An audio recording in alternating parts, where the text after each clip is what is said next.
दर्शकों, इस वक्त हमारे समक्ष है ग्रीन आड़तिया एसोसिएशन के नवनियुक्त अध्यक्ष शरद सरोदी जी।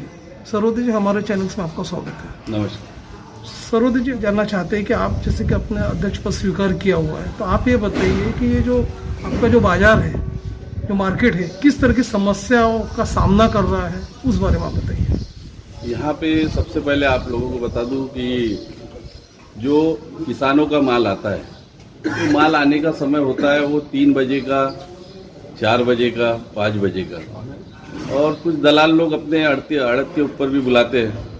तो उस समय अंदर आने के लिए, सब्जी मंडी में अंदर आने के लिए जगह नहीं होती है। उनकी गाड़ी इतना लेट पहुंचती है, कम से कम अगर एपीएमसी के अंदर अगर गाड़ी आती है तो उसको ये समझो कि 10 कदम दूरी के करने के लिए 1-1 घंटा लग जाता है, वो जाम नहीं खुल पाता। और ये निष्क्रियता किसकी है? एपीएमसी की। क्योंकि इन्होंने जो जिस प्रकार से व्यवस्था करके रखी है, अब इतने गार्ड्स लगा के रखे, ये सब एपीएमसी का ढकोसला है। मैं आपको बता दूं कि जब जो गाड़ी अगर रात को आती है, अगर आप खुद अगर रात को आओगे तो आप यहाँ पे आने के लिए 1 से 1.5 घंटा आपको लगेगा, क्योंकि आने के लिए रास्ते ही नहीं है। अगर आप सोचो कि यहाँ से जैसा राइट साइड से अगर जाए, 2 रोड ही होते हैं यहाँ से निकलने के लिए। राइट साइड से निकले तो एक आलू मंडी का रोड है, वो आलू मंडी वाले दोनों तरफ से गाड़ी लगा देते, वहाँ से कोई पास होने का सवाल ही नहीं उठता। उसके बाद में 1 नंबर खल्ले की तरफ से, तो 1 नंबर खल्ले की तरफ से एक तरफ अदरक लहसुन वाले, आलू प्याज वाले, एक तरफ सब्जी मंडी वाले, वहाँ से भी गाड़ी आने का कोई सवाल ही नहीं उठता। तो इस प्रकार से सब अड़तिया त्रस्त है, और सब जो काश्तकार है वो भी त्रस्त है, क्योंकि यहाँ पे इस और किसी का ध्यान ही नहीं है। कुछ ही दिन पहले हमने सचिव से बात की और सचिव को ये अवगत कराया कि ये आपकी मिस जो कम्युनिकेशन है, आप लोगों ने जो एक ही गेट शुरू रखे हो। कोविड में क्या हुआ था? कोविड में ये पीछे का गेट खुला था, पीछे का गेट खोलने की वजह से यहाँ से आवक थी, और ये जो अभी गेट चालू है, आप जहाँ से आए होंगे वहाँ से जावक थी।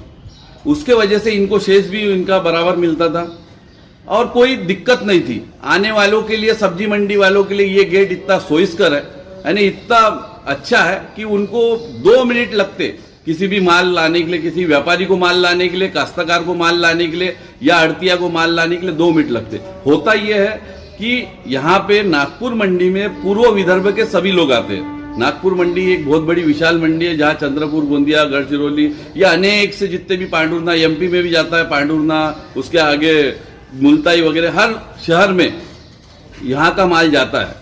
अब जब यहाँ का माल हर शहर में जाता है तो वो भी तो अपने इधर बेचते होंगे ना।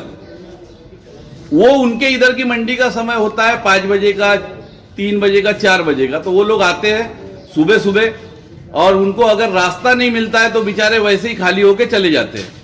तो इससे नुकसान किसका हो रहा? इससे नुकसान हमारे जो काश्तकार है उनका नुकसान हो रहा है, जो अड़तिया बंधु है उनका नुकसान हो रहा है, क्योंकि काश्तकार का माल अड़तिया के पास में समय पे नहीं पहुंच पाता है, वो समय पे माल बेच नहीं पाते।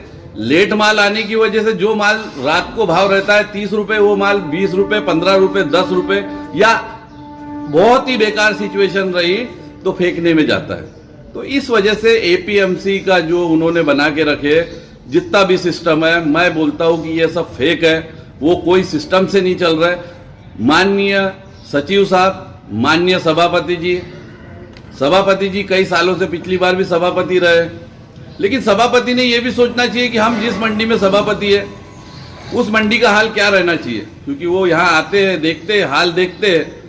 सब्जी मंडी में गाड़ी आने के लिए जब 1-1, 1.5 घंटा लगता है, पूरा रोड जाम हो जाता है, फिर भी उस पर कुछ काम नहीं कर रहे। मुझे ऐसा लगता है कि ऐसे लोगों ने इस्तीफा देके कोई अच्छे लोगों को बिठाना चाहिए। सरोदी जी, जैसे कि आपने कहा कि ये जो किसान वर्ग जो अपना सामान लेके आते हैं, सब्जी लेके आते हैं, सब्जी मंडी में वे काफ़ी त्रस्त है, उनके माल की कोई सुरक्षा गारंटी नहीं है। इवन हम ये भी देख रहे हैं कि यहाँ पे पूरा गंदगी का साम्राज्य है, जगह जगह गंदगी का आलम है। तो आप ये बताइए, आप अब अध्यक्ष बन गए तो आपकी क्या मांग रहेंगी? मेरी बस एक ही मांग है। हम अब कैसा है, शुरू से मैं यहाँ का अध्यक्ष अभी बना हूं, लेकिन शुरू से शिवसेना में भी रहा। मैं शिवसेना युवा सेना का जिला अध्यक्ष भी रहा, माननीय बाड़ा साहब के इसमें, उद्धव जी के इसमें। तो इन लोगों ने कागजों के ऊपर जो भी दिखाया है, यहाँ के एपीएमसी के रोड कागजों के ऊपर है, फाइल के ऊपर है, जो ऊपर दिखा के इन्होंने अपना जो बिल पास कर लिए। बड़ी बड़ी बिल्डिंगें यहाँ ताने हैं, बड़ी बड़ी बिल्डिंगें तानने के बाद में जो भी वहां पे खर्चा दिखाए हैं, जो भी खर्चा दिखाया है, बड़ी बड़ी बिल्डिंगें तानने के बाद दुकानों को अलर्ट नहीं करवा रहे। ये सब जो उन्होंने हमारे ही अड़तिया बंधु के पैसों के ऊपर किया, किसानों के पैसों के ऊपर किया, इन सब चीजों का खुलासा करके अड़तिया बंधु को उनका न्याय दिला के समय पे गाड़ी आना चाहिए। अड़तिया बंधु ने पैसों के लिए बाहर नहीं जाना चाहिए, उनके लिए एटीएम मशीन की यही सुविधा करेंगे हम। उसके बाद में व्यापार में जो जो चीजें लगती है, अभी तो एक पानी की मशीन की व्यवस्था नहीं है। साधारण मनुष्यों को जो पानी चाहिए, एपीएमसी इतने सालों से एपीएमसी चल रही है, एशिया की सबसे बड़ी एपीएमसी है, करोड़ों लाखों अरबों का टर्नओवर है, फिर भी एक पानी की मशीन नहीं लग पा रही है। इवन देखा गया कि जो ब्लॉक जो बना के रखे हुए काफी खाली है और दुर्दशा के शिकार हो रहे हैं। इवन देखा गया शौचालय की भी स्थिति बदतर होती जा रही है। तो ये सारी जो समस्या है उसका ज्ञापन आप सभापति और सचिव साहब को दिए हो क्या? ये जो आप ये सब बातों से उनको अवगत कराया। आप बोल रहे हैं कि दयनीय स्थिति है, मैं तो बोल रहा हूँ कि यहाँ के बाथरूम में अगर कोई जाता है तो दम घुट के वैसे ही मर जाएगा, इतनी गंदगी है। अगर वो शौच करने के लिए जाता है तो वो शौच कर ही नहीं सकता, चाहे कितने भी उसकी यानी उसको कितना भी ज्यादा हो, लेकिन वो वहां से बाहर निकलने के बाद ही शौच करेगा। ये यहाँ के शौच की हालत है। एकमात्र जो पैसों से लेते उसको थोड़ी साफ सफाई करते, परंतु जो एपीएमसी ने हर खल्ले में बना के दिए, वहां के शौचालय की कोई हालत नहीं है। यहाँ पे हालत बिल्कुल खराब है और इन्होंने जो हालत खराब करके रखे है, मुझे ऐसा लगता है कि वो हालत जल्द से जल्द इनको विज्ञापन देके अगर ये सुनते हैं, विज्ञापन के माध्यम से सुनते हैं, तो विज्ञापन के माध्यम से हम समझाएंगे, अन्यथा दूसरे माध्यम से भी हम समझाने के लिए तैयार है। सब अड़तिया बंधु की जो समस्या है उसको सॉल्व करने के लिए रात दिन में तत्पर हूँ।